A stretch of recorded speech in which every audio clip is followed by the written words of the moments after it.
みようか。 Oh, look who it is. Hey, hey, it's the conquering hero. Gotta say, I didn't think anybody could pull off what we asked you to do. Best part is you freed up my first responders to go where they could do the most good. Not bad for feds, huh? I've seen worse. Take a look. Every criminal group that we've been dealing with is on the run. They're not all gone, but there's a lot less of them out there. And it shows. Residents are feeling safe enough to come out onto the streets again. JTF was able to help Sarah get their tents back up and running. They've got people lining up around the block, getting food and medical attention. We're finally starting to get some traction out there. Well, I ran into the guy who runs my neighborhood deli in Queens. He's actually talking about reopening at some point. You know, if I squint, I can almost see New York again. How about that? All right, that's enough back-patting for one day. LMB's still out there pissing me off. I've got work to do. And so do you, Agent. Get to it. Hey. You got skills, pal. You've done some impressive work, Agent. The only thing that's made being stuck in here bearable is knowing that you were out there doing the job that I can't. The city's starting to pick itself up off the pavement. You can see it in people's eyes. They're finally starting to think about something besides dying. They don't even know the worst is still out there. Colonel Bliss's boys have proven more resilient than a swarm of cockroaches. You've hurt them, but they've still got the resources to terrorize this city on a massive scale. They fortified the United Nations complex, and they've got Chernenko, the Russian virologist that Amherst was working with. Now they're holding him prisoner there. Fascists in the seat of international peace and security. Funny guy, that Bliss. At this point, it's clear the LMB was involved with whatever happened to the first wave, and we know now that at least one agent was actively working with Bliss.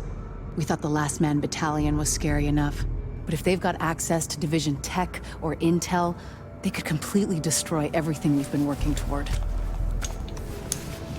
Hey. We both know what needs to happen now. You need to find a way into the UN and deal with Bliss once and for all. It's not fair to put this all on you, but Fair died weeks ago. Go get him, Agent.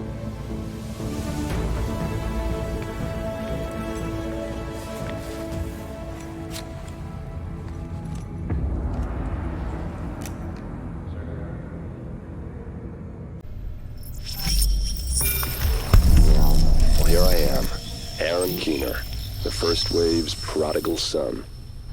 Normally I'd do this face-to-face, but I'm not 100% sure which way you'll jump.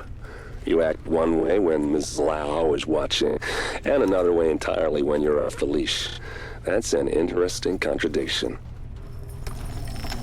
You see, I think that deep down, you get it. You know, the old rules, laws, governments, those things died on Black Friday.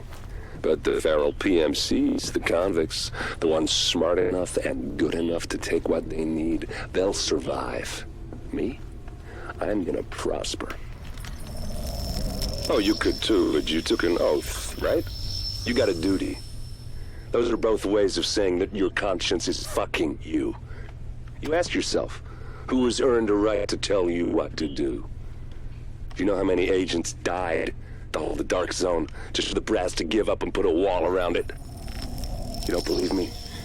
You should check the place out for yourself. But the people you're working for, they're irrelevant now. Amherst changed how the game is played, and I have got the vision to win. I got Chernenko, I got a DNA printer, and a very interesting recipe book. I'm gonna write my own rules. You should think about getting in on this thing. I'll be seeing you.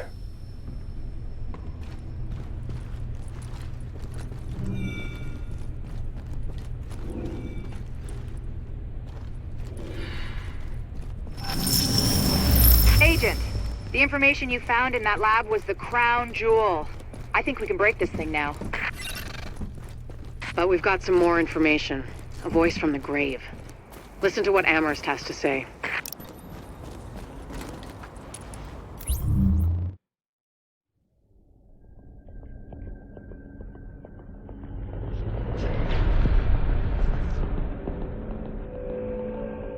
What you're looking at is the smallpox virus, one of the deadliest pathogens on the planet. For centuries, it did a wonderful job of helping keep the human population in check. But times change, and sometimes Mother Nature needs a hand in improving her creations. Like, say, speeding them up a little bit, making them contagious when they should be quietly incubating in a host, or making them more lethal.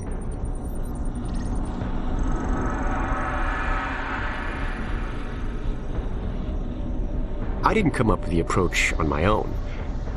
My friend Vitaly is one of the pioneers in the field, and the idea has been around for years. Genome as data. You see, once we digitized DNA, we made it infinitely mutable. We could do 1,000 virtual variations in the time it used to take to grow a 1 lab-grade generation of pathogens. And we could pick the best, most lethal combinations and make them real. That's how you make a killer virus, you see.